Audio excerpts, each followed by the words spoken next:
Hey folks, it's your buddy Mike Messier. I'm going to discuss a movie that I saw earlier. Well, it was actually yesterday at this point.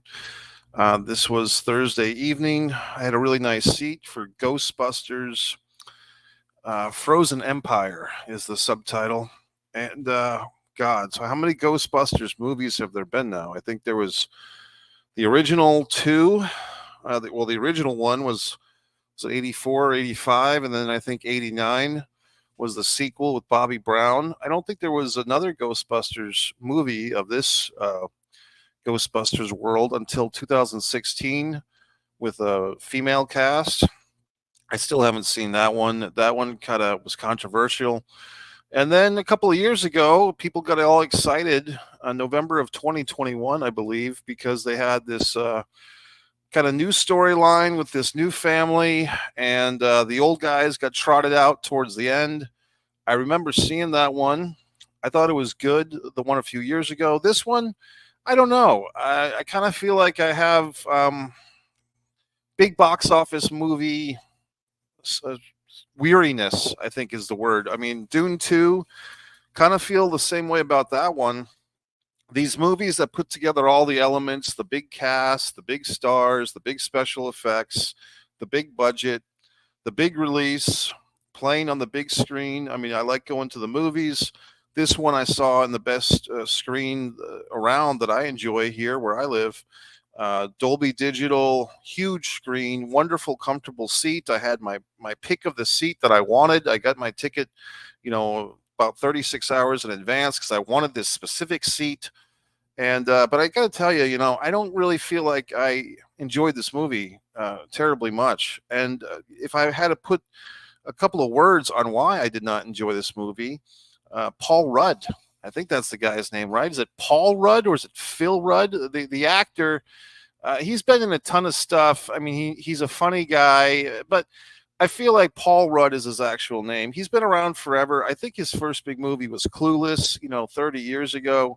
Um, and he did a lot of those movies with the Seth Rogen guys, and he might have been on that TV show Freaks and Geeks. I can't remember, but he's been in everything. This is 40. I feel like it's just such and I know that he was in the prior movie a few years ago as this kind of science teacher turned stepdad, and it just feels like he's kind of shoehorned into this thing. It's a storyline, the family storyline of the stepfather and trying to bond with these kids. There's a 30-second commercial going around these days. I think it's on one of my streaming apps. Maybe it's Max or Amazon, but I always see this 30-second commercial where this like 8 or 9 year old girl is being introduced to the guy that's basically going to be her stepfather. And she keeps calling him by his first name, like it's John or Dave or John.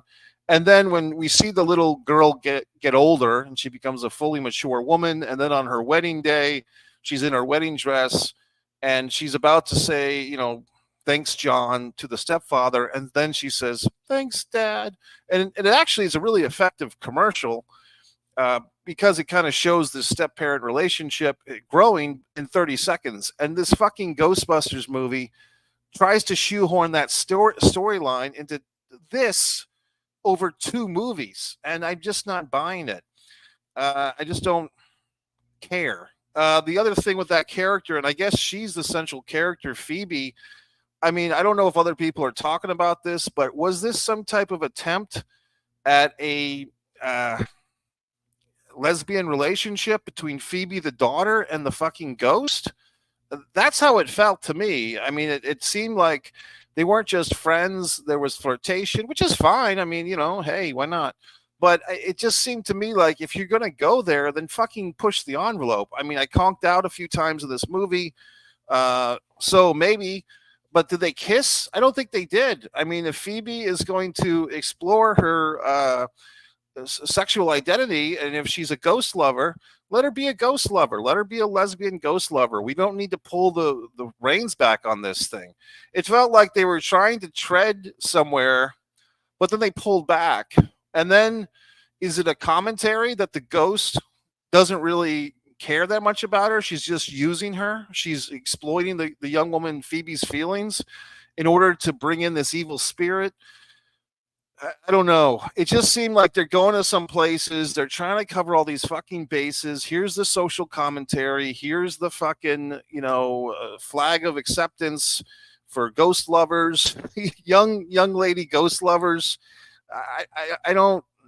I mean, if you're going to do it, but just go there. Don't tease around it. You know what I mean? Don't titillate unless you're going to explore the issue. I mean, if you're going to explore the young kid being a lesbian, then do it. But I mean, I don't think that she has to go into ghost loving, or maybe she does. But if you're going to go into ghost loving, then kiss the ghost, for Christ's sakes.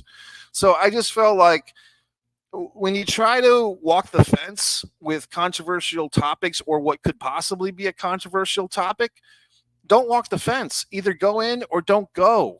That's my feeling on it. Because as a filmmaker, as a human being, I see what they're doing. They're trying to make everybody happy, but when you try to make everybody happy with these things, you make nobody happy. You know what I mean? Take a stand or sit down. Once again, I just didn't feel like this movie did much for me. Was it well made? Yes. It just feels like they're just trotting out the same old shit. The villain in this thing was actually kind of my favorite thing. Whatever the monster was, the fucking monster from the artifact, he was kind of cool, but he reminded me of it was a while ago at this point, 6 or 7 years ago. There was like an X-Men movie and an Avengers movie out around the same time. And they both had like kind of the same type of creature villain, like the Theranos or some crap. And I remember seeing both of those movies within a week of each other and pointing out, like, look, this looks like the same villain in both of these superhero movies.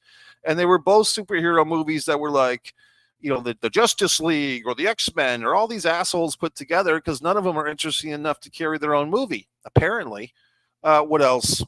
Yeah, like I said, Paul Rudd has just run his fucking course.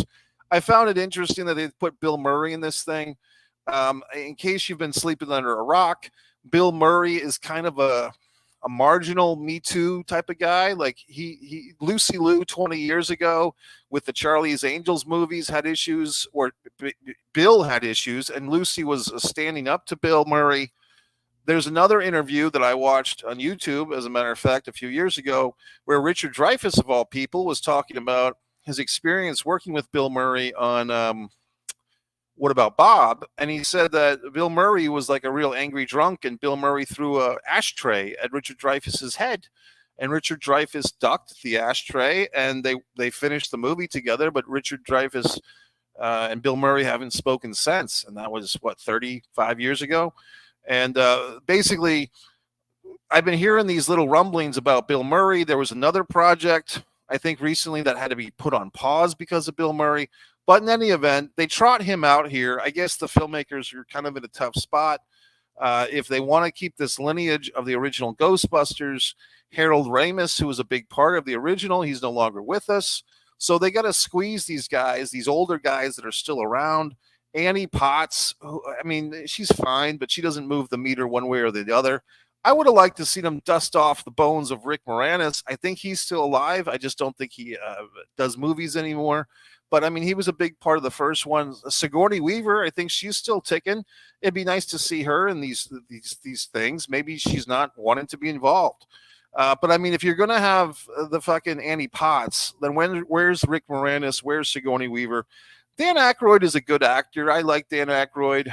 In this, it seems like he's just a real pro who just comes in, gets his paycheck, does his thing, and leaves. Murray looked like he was shoehorned in for maybe 2 days of filming. Like they just, unless I missed something, it just seemed like Bill Murray just kind of pops up, like about 80% of the way through the movie, they throw him in. Ernie Hudson looks good. Ernie's still looking like Ernie. I think Ernie Hudson's always been kind of an interesting Ghostbuster, because in the first one, he was kind of like brought in towards the very end of that movie. Like, oh, we need a fourth Ghostbuster for whatever reason, and they brought in Ernie. But I mean, he is, and he's doing fine. He's always been a solid guy, a solid actor. Some of these other folks, the Fire Master. See, I'm remembering back to the very original one. I thought it was like Annie Potts and Rick Moranis had some type of, I'm the key master and I'm the lock master and all this horse shit. But was that something to do with this guy? I don't want to say his name wrong, but I'm going to try. Kumal Nanjiani. I have seen him in a bunch of stuff. I think the best thing I've seen him in was the Chippendales basic series, which somebody advised me to watch, and I did. I think it was on Hulu. Really strong performance in there. I think this guy, and I guess he was in the Big Sick. That was like a movie that I saw at the time, which I really enjoyed that movie at the time too. I think this guy though is much better as a dramatic actor. I mean, I know that he's done comedy like The Big Sick, but I don't find him to be terribly funny. And I find when he's funny, it's like a dramatic funny. It's not being the fire master. He's not a slapstick guy. And he also kind of has a weird kind of physical vibe because it's obvious he's doing some type of human growth hormone or some such thing. He's much bigger than he looks like his frame.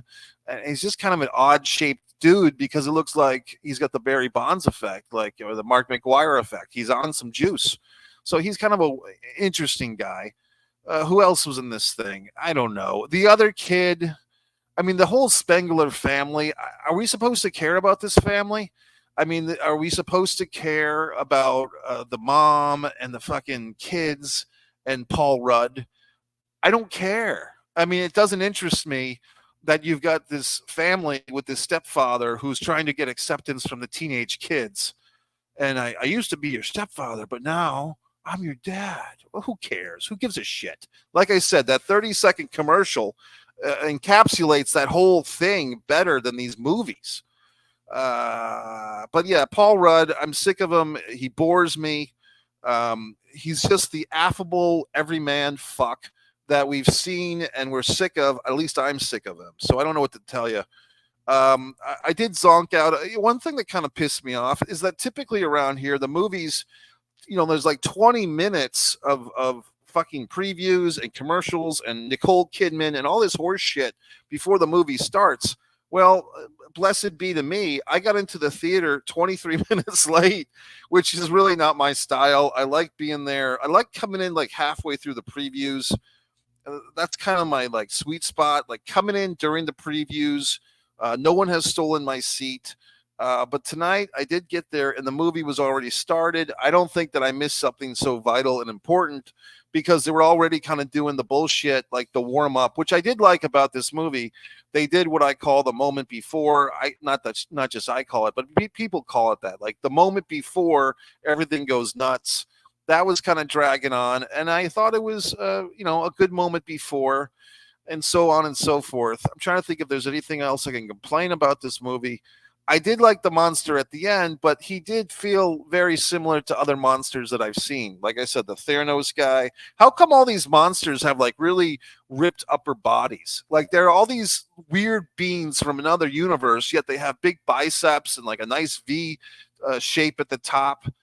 I mean, why don't they have why do they have arms? If they're really from some other universe, why do they have arms and fingers and eyes? Why don't they just look like some weird, like a head of broccoli or something? You know what I mean?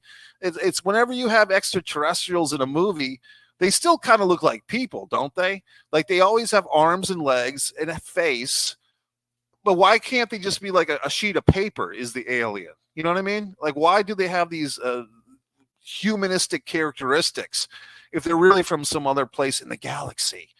What else can I say? I feel like the best part of the movie is the end, which is kind of weird, but I feel like with all the Ghostbusters movies, the best part of these fucking movies is surviving the shitty movie and hearing the awesome song. The Ray Parker Jr. song, which, by all accounts was kind of taken from or inspired by Huey Lewis, the News, I Need a New Drug.